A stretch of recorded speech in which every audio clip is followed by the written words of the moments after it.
Senator Lummis.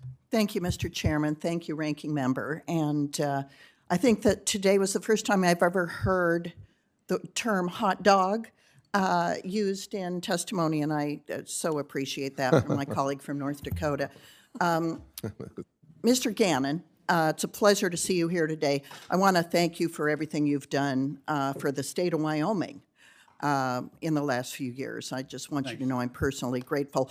And I'm going to start with you. In your legal opinion, what is reputational risk? That would be very difficult to define, Senator, because it really has no definition. It's something that, as I said earlier, it's malleable.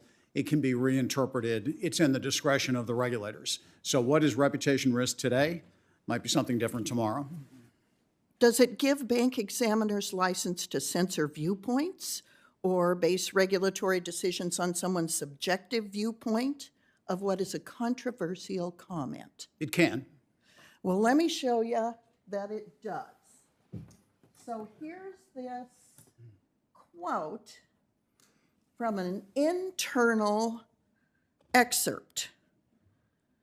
It's a confidential Federal Reserve implementation handbook on account access.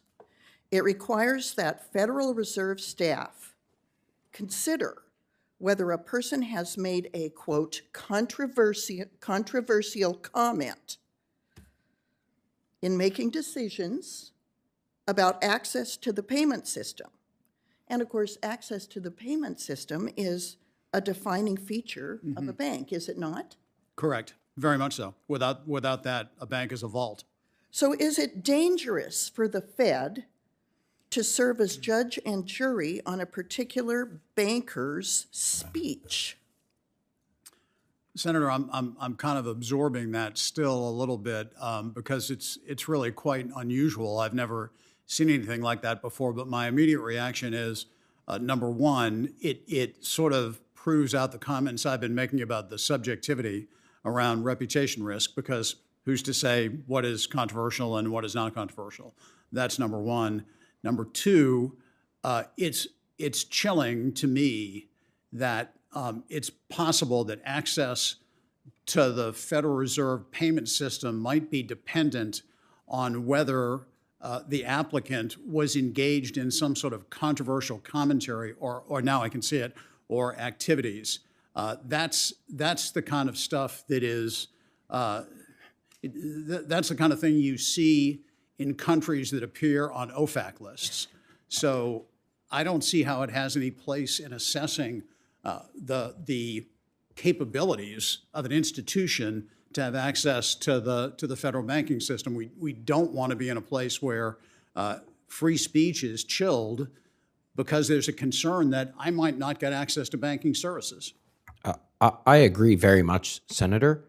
And I've been very deeply concerned by the Kansas City Federal Reserve's precluding places like the credit union in Colorado from accessing the payment system. And that chart puts my hair on fire. If I might add to that, by the way, I believe in litigation involving an institution in Wyoming, Custodia Bank. I believe, if I recall correctly from the oral argument, the position of the Federal Reserve is that the Federal Reserve Bank of Kansas City has complete and unfettered discretion as to whether or not they allow access to the payment systems. Well, that's a lot of power. Yeah, thank you, Mr. Gannon, and that is a concern of mine. I know this is hard to see. I couldn't see it from where you're sitting. I can see it now. Okay, let me read it to you all. This, again, is an internal memo within the Fed.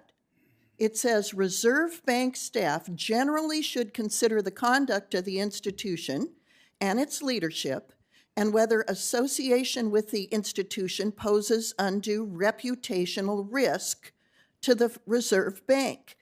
Is the institution's leadership associated with controversial commentary or activities?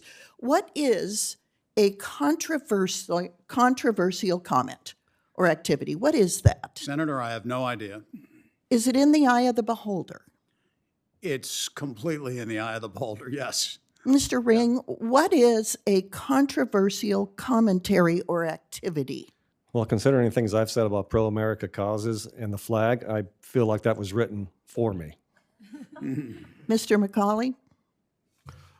It appears to be a tacit attempt to hold back speech that is considered undesirable. And thank you. What I would call this is hard proof of Operation Choke Point. And it's now been discovered by Congress. Thank you, Mr. Chairman. I yield back.